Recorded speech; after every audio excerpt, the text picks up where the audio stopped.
Halo, assalamualaikum. Wah, hari ini sekarang kita tuh pengen ngobrol ya, pengen tahu karena mulai mendekati bulan Ramadan. Wah, biasanya isu-isu tentang makanan, tentang takjil dan lain-lain tuh jadi hangat. Nah, ini biasanya harus ada petugas atau ada badan khusus yang memang ngurus, memantau, melihat izin edar makanan, obat dan lain-lain. Nah, saya hari ini ada di kantor Badan POM di Bandar Lampung. Mudah-mudahan kepala Badan POM-nya, Pak Sukriyadi, bisa ditemuin dan kayaknya sih bisa. Kita mau ngobrol seputar pengawasan obat dan makanan. Ikutin terus. Lagi Pak, saya izin Pak.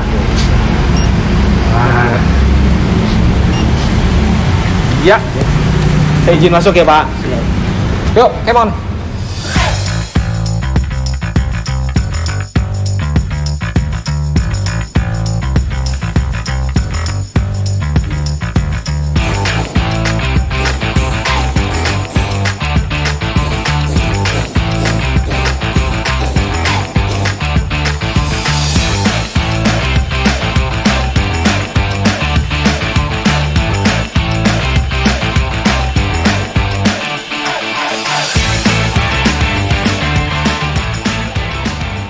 Assalamualaikum. Waalaikumsalam. Mestinya bilang tabib pun. Nah, ini pagi ini saya berkesempatan ketemu akhirnya. Ini dia Pak Sukriyadi. Masya Allah Pak. Alhamdulillah sehat Pak. Tadi malah ngomongnya tabib pun, ini aslinya dari aksen kayaknya sih bukan dari Sumatera ini.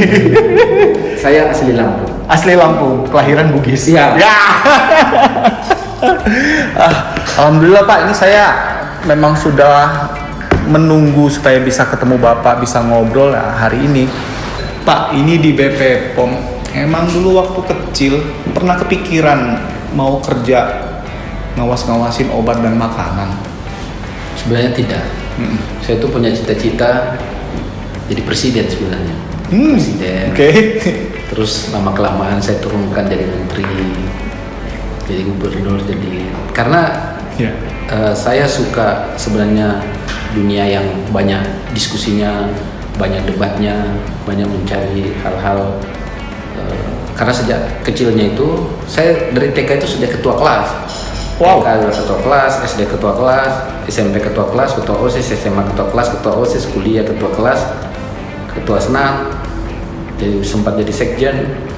Jadi dengan birokrasi udah biasa Pak. Iya, saya senang apa istilahnya memimpin ya, mengorganisir sesuatu untuk mencapai suatu tujuan. Itu kan pengertian organisasi kan begitu. Teksmu sekali nih Wah. Tapi memang dari SD memang sudah jadi ketua kelas. Ya, dari sejak TK, karena saya TK Bayangkari, bapak saya kan polisi. Jadi saya masuk situ, tapi saya pikir mungkin karena bapak saya polisi, tapi kan di sana ternyata setelah saya tahu semua bapaknya orang itu polisi juga. Bayangkari Pak, iya, namanya juga. Terus abis itu di sekolah juga ketua kelas, entah saya selalu terpilih. Di Diklatim juga saya selalu jadi ketua angkatan.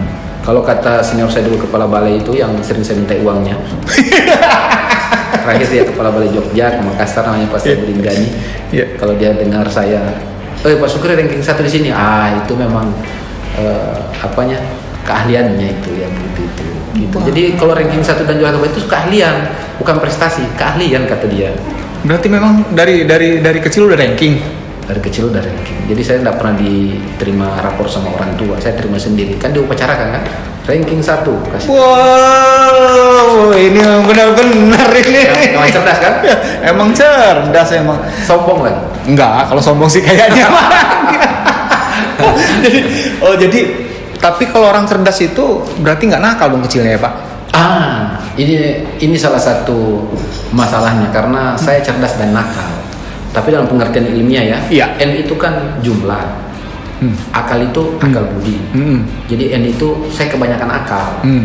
Tapi saya tidak pernah ngakalin. Saya tidak pernah bolos. Tidak pernah bolos. Umur saya tidak pernah bolos, tidak pernah merokok, tidak pernah. Ya saya nak baik-baik lah, berkelahi ya. Berkelahi ya Pak? hampir setiap hari. Kalau dulu ngintip nggak Pak? Pernah ngintip nggak? Nakal ya? Nggak yang kayak gitu ya Pak ya? Berkelahi aja Pak ya? Saya tidak suka ngintip, saya langsung buka. Luar biasa. Terus SMA memang udah IPA Pak? Saya IPA, ya.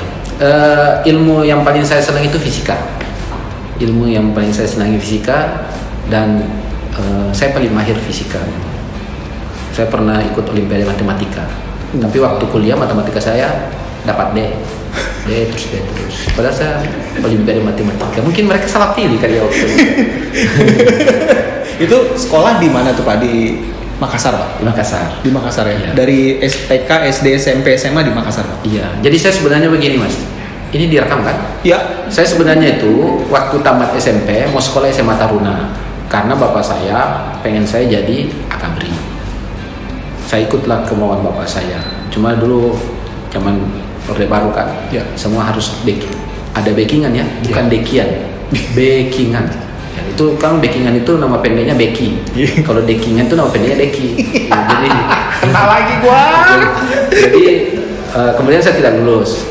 Nah pada saat itu saya agak drop lah. Kemudian saya dimasukin pelayaran. Saya sebenarnya alumni pelayaran. Sekolah pelayaran? Iya. Karena hal yang paling saya tidak suka itu laut. Jadi bukan, sebentar Pak, nenek moyangku seorang pelaut itu bukannya dari Bugis Pak? Bisa cucunya. Nenek oh itu nenek ya? Iya. Cucunya suka sehat. Kalau kata orang yang dekat sama saya, yang saya sayang, itu nenek moyang. Tapi saya sendiri cucunya suka sehat. Suka sehat, tidak suka laut. Iya, suka sehat. Jadi pelayaran? Nah, saya di pelayaran, tamat pelayaran, bisa belayar. Kemudian saya menemukan satu momen di mana teman saya yang sudah cukup berumur, dia bilang kalau saya ketemu anak saya usianya persis sebesar kamu. Di situ saya mulai kaget. Waduh, nanti kehidupan saya seperti dia dong. Ketika saya sampai ke Indonesia, saya keluar, kemudian masuklah saya sekolah SMA. Karena waktu itu 3 bulan lagi orang naik kelas. Masuk sekolah SMA, yayasan pesantren di Makassar. Nah, disitulah saya tamat. SMA itu SMA yang tidak terkenal. SMA yang tidak terkenal, banyak orang-orang yang lari dari sekolahnya, tapi bukan karena bodoh, karena nakal itu. Karena nakal ya. Dan setelah sampai di sana, masalah kita semua baik. Bahkan waktu itu saya terpilih jadi ketua OSIS Makassar. Wow. Waktu itu saya kalahkan SMA, salah satu SMA Katolik di Makassar, yang kemudian jadi wakil ketua saya, jadi mengkoordinir seluruh ketua OSIS. Waktu itu barulah sekolah kita terkenal. Jadi kalau kata teman saya juga itu, yang paling dekat sama saya selalu bilang, saya sekolah di SMA favorit. Dia udah tahu sambungannya. Kalau saya tidak pernah sekolah di SMA favorit, tapi saya favorit. Ya. Wow. Oke, lulus SMA langsung saya daftar teknik industri ITB dan kemudian farmasi, dan saya lulus di farmasi. Ini takdir. Kalau farmasi di ITB atau di UGM Pak? Di Universitas Hasanuddin. Saya satunya di Unhas ya. Oke. Ya, kemudian apoteker di Gajah Mada. Jadi sebenarnya farmasi itu sesuatu yang saya tidak suka, sama sekali tidak pernah terbayang. Ya. Bahkan di tahun pertama kedua saya kuliah, saya tetap berusaha untuk keluar karena saya pikir itu bukan dunia saya. Tapi nilai bagus terus. Nilai bagus, ketua kelas. Takdir juga sih itu, nilai selalu bagus itu. Mungkin ada banyak yang kasihan sehingga jawabannya dikasih ke saya. Saya kan termasuk orang yang cepat menyesuaikan diri. Begitu dikasih kertas langsung saya contoh. Memang pinter berarti ya, dari sebelah sononya emang udah pinter. Pintar itu kawan-kawan saya cuma baik. Jadi orang pintar itu baik sama saya. Oke Pak, S1 di Unhas, lanjut S2 di UGM. Itu dari S1 saya pernah di penjara dulu waktu kasus Soeharto. Waktu itu saya memimpin demo di DPR, kemudian saya mengucapkan sesuatu yang mungkin membuat ABRI tersinggung. Saya tidak perlu ulang karena waktu itu bapak saya juga ada, mantan ABRI. Kemudian malamnya saya diculik, tapi penjaranya cuma 1 malam saja. Itu 98 Pak? 98. Oh, berarti ikut termasuk yang bergerak di 98? Termasuk. Mungkin saya orang yang tersesat jadi PNS, maksudnya tersesat dalam tanda kutip. Semua satu angkatan saya itu jadi aktivis, jadi anggota DPR atau. Yeah. Kadang kalau saya ketemu, kita ngopi, kumpul sampaikan jadi PNS ya kan kita harus memperbaiki sesuatu itu bukan hanya dari luar kan, harus dari dalam, meskipun susah dan potensi untuk rusak juga banyak. Terus itu dari Unhas setelah ini mulai jadi kerja di BP POM ini setelah S1 apa setelah lulus S2? Setelah lulus S2. Setelah lulus S2 itu ada yang ngajakin daftar atau memang di BPOM? Enggak, setelah saya sudah di farmasi ya. Memang tujuan saya itu untuk kerja hanya di BPOM, baru tidak di tempat lain. Setelah di farmasi, setelah sudah tidak bisa keluar sama sekali. Kan sesuatu yang kita tidak suka, kalau kita lakukan tidak dengan sepenuh hati, kita 2 kali rugi bukan? Sudah tidak suka, dilakukan setengah-tengah. Jadi karena sudah tidak suka, saya lakukan dengan sepenuh hati. Akhirnya dapat. Itu memang niat untuk di BP POM. Memang sejak saya sudah semester 4, 5, kamu apoteker itu, saya memang sudah mau kerja hanya di Badan POM. Alasannya apa tuh Pak?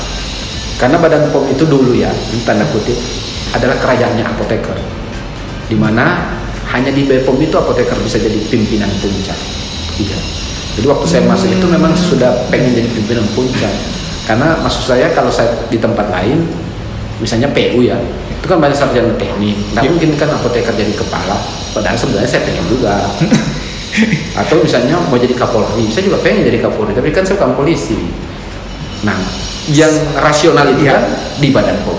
Badan POM. Oke, pertama tugas di Manado. Di Manado Pak ya? Ya. Oh, pertama tugas di Manado berarti nggak terlalu sulit mungkin buat seorang Supriyadi ya, karena di kampung masih dekat-dekat kampung halaman, atau memang udah sulit juga Pak tantangannya Pak? Ketantangannya di Manado itu karena majemuk dan mayoritas non Muslim ya.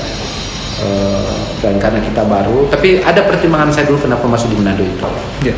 Pertimbangan saya pasti bisa bersaing karena di sana rata-rata pendatang yang ada di BPOM, jarang orang asli. Dan itu adalah balai besar. Jadi dulu di Sulawesi itu balai besar hanya 2, Makassar dan Manado. Kebetulan saya tidak terlalu suka Makassar. Meskipun saya dari sana, saya tidak terlalu suka. Karena saya tesnya dulu di Makassar, tapi saya sudah memprediksi kalau saya mau sampai ke atas saya harus di Manado karena persaingan gitu. Dulu saya tembak Manado dan Palu karena pertimbangan itu saya bisa naik ke atas, bisa mengejar karir. Berarti memang udah visioner banget ya, udah dipikirin sampai ke depan ya langkah itu ya. Kebetulan takdir yang digariskan Allah itu sesuai dengan yang saya cita-citakan. Alhamdulillah, iya. Masuk. Nah saya kurang lebih 13 tahun di Manado sejak 2003 sampai 2016. Bahkan di Manado itu waktu saya pegawai, waktu itu kepala balai saya Bu Susan yang saya ganti di Lampung ini. Saya pernah cuti 3 bulan, cuti besar dalam rangka mendaftar jadi komisioner KPK dan komisioner KPU. Oke, menarik ini. Di KPK saya melaju sampai tahap 4 dan di KPU itu saya melaju sampai tahap 4.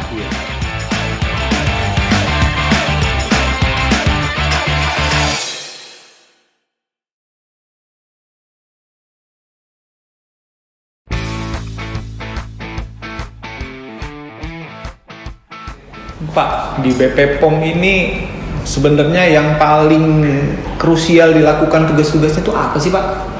Jadi Badan POM itu kan adalah lembaga pemerintah dan kementerian yang memang dibebani tugas oleh Presiden, oleh negara untuk memastikan obat dan makanan yang beredar di masyarakat itu aman, berkhasiat, bermutu, dan bisa dipertanggungjawabkan kredibilitasnya. Jadi maksudnya dipertanggungjawabkan kredibilitasnya sejak obat dan makanan itu dibuat. Itu kan kita sudah lakukan pengawasan pre-market. Sampai kemudian dia diterima oleh user, oleh masyarakat, itu integritasnya harus sama, tidak boleh berkurang. Nah, Badan POM lah yang satu-satunya institusi yang memastikan hal itu terjadi. Jadi kalau kita singkat, pusaka, produk unggul, sehat, berkelas, dan aman. Jadi semua itu kita lakukan pengawasan. Nah, sistem pengawasan kita memang tidak bisa kita lakukan sendiri, harus dijamin oleh 3 pilar. Pemerintah, di situ ada Badan POM, ada Kementerian Kesehatan, ada ya semua institusi yang melakukan pengawasan di bidang makanan, misalnya ada yang laut, ada apa. Kemudian pelaku usaha. Jadi pelaku usaha itu tanggung jawab, baik yang memproduksi, menjual, itu punya tanggung jawab untuk memastikan obat dan makanan itu sesuai dengan mutu dan khasiatnya. Yang ketiga adalah masyarakat. Masyarakat ini termasuk di situ dalamnya media.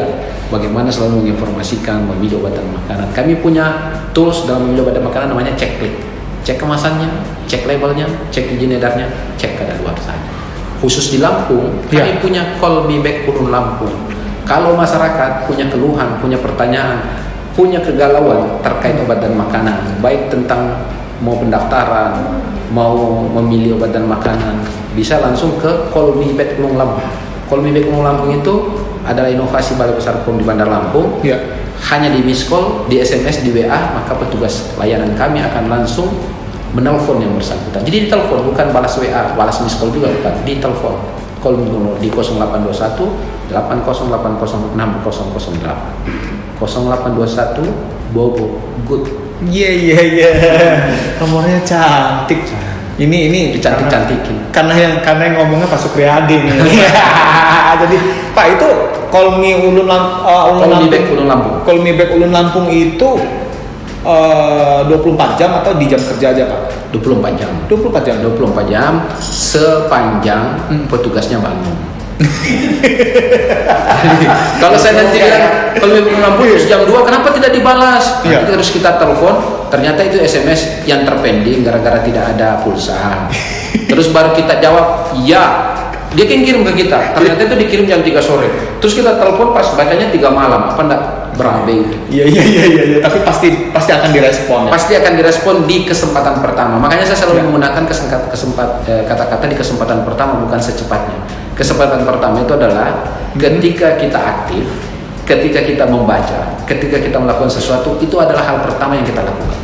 Itu yang dimaksud dengan kesempatan. Masuk akal juga ya, kesempatan pertama. Saya pakai deh Pak jurusnya Pak. Terus kalau di Lampung ini Pak, yang sering bermasalah lah ya, itu obat, kosmetik atau makanan Pak? Lampung ini termasuk yang beraneka ragam, tapi kasusnya tidak terlalu besar. Karena saya pernah jadi Kepala Balai POM Jakarta, Kepala Balai POM Banten, itu tempat yang kasus-kasusnya besar. Kalau kita sekali nangkap tuh miliar. Kami pernah mengungkap kasus dalam 5 hari berturut-turut itu bisa 50M, 150M, besar. Di Jakarta itu Pak? Jakarta dan Banten, besar. Obat itu Pak ya? Obat, kosmetik, kalau lebih banyak kosmetik. Kosmetik iya. Kalau obat temuan itu biasa tidak besar, kecuali dia memang memasukkan obat yang seperti waktu pengungkapan di Jogja bersama-sama dengan Barreskrim. Yang banyak itu kosmetik, kemudian obat tradisional. Nah, di Banten. Terus saya waktu Kepala Balai di Gorontalo terkait makanan. Di Papua obat, tapi jumlahnya sedikit-sedikit. Di Lampung itu bervariasi. Ada makanan, frozen food, ada obat tapi sedikit terkait penyalahgunaan tanpa hak dan kewenangan. Kosmetik juga banyak. Jadi di sini beraneka ragam karena kita pintu masuk Sumatera dan pintu masuk Jawa juga. Jadi karena kita perlintasan. Memang tidak terlalu banyak tapi selalu ada. Iya. Pak, berarti sebelum di Lampung pernah jadi Kepala Balai POM di Banten, di Jakarta. Itu nilai yang diungkap gede-gede. Pernah ada upaya-upaya 86 nggak sih ke Kepala DP POM ya? Kalau upaya itu selalu ada. Yang dimaksud tadi upaya 86, sayangnya memang saya itu kelahiran 78, jadi saya sukanya 78. Tidak suka 86 ya?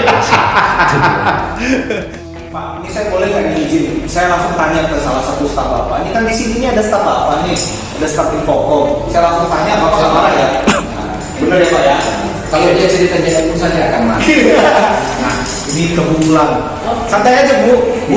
Tadi Pak Supri bilang kalau Bapak ini punya sesuatu yang luar biasa, artinya bisa menyentuh sehingga jadi tim yang solid, kita dapat gelar yang luar biasa baik.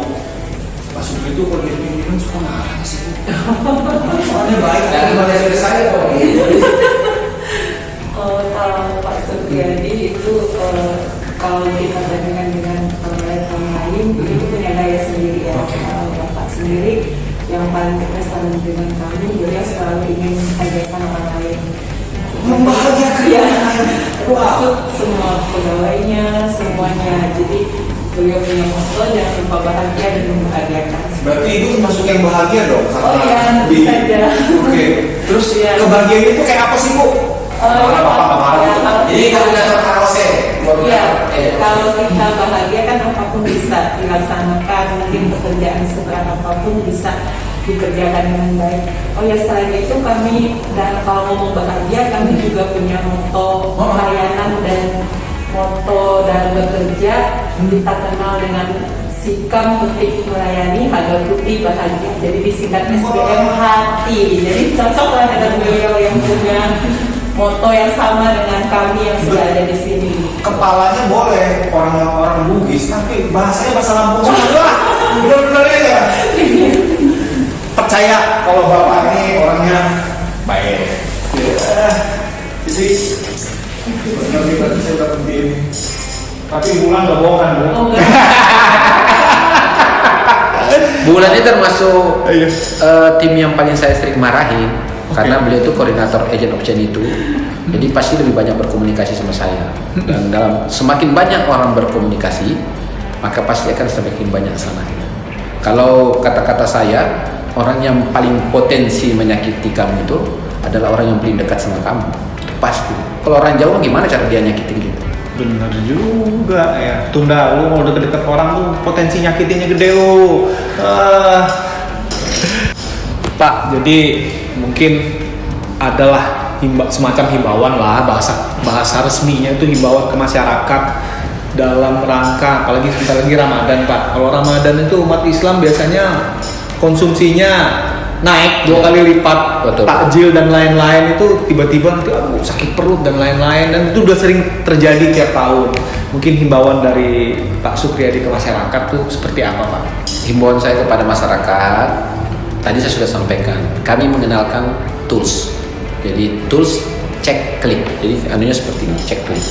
Cek kemasan, apakah produk obat dan makan itu kemasannya masih bagus. Kalau sudah rusak, basah, atau robek, jangan diambil. Itu kata-kata dari cek kemasan.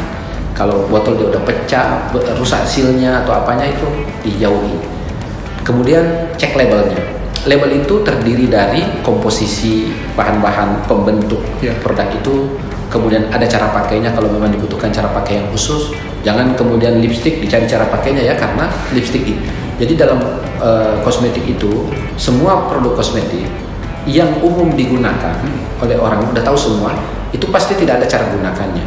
Jadi pasta gigi itu tidak ada cara gunakannya, semua orang tahu itu disimpan di sikat gigi, kemudian digosok-gosok di gigi, nggak ada yang gosok di hidung. Jadi labelnya itu, kemudian label itu ada izin edar, apakah itu izin edar dari Badan POM, kemudian ada izin dari Dinas Kesehatan. Kalau tadi itu takjil, itu adalah pangan yang tidak wajib menggunakan izin edar. Jadi pangan yang masa konsumsinya kurang dari 7 hari atau masa simpannya kurang dari 7 hari, itu tidak wajib izin edar. Nah, takjil itu banyak situ. Kemudian label itu ada juga expire date-nya, kemudian ada angka untuk produk tertentu ada angka kecukupan gizi, kemudian ada petunjuk penyimpanan, di situ sudah ada semua. Kemudian cek izin edar, cek klik KLI, izin edarnya. Tadi izin edar Badan POM atau KPIR tanpa izin edar. Kemudian cek kadaluarsanya. Kadaluarsa ini penting.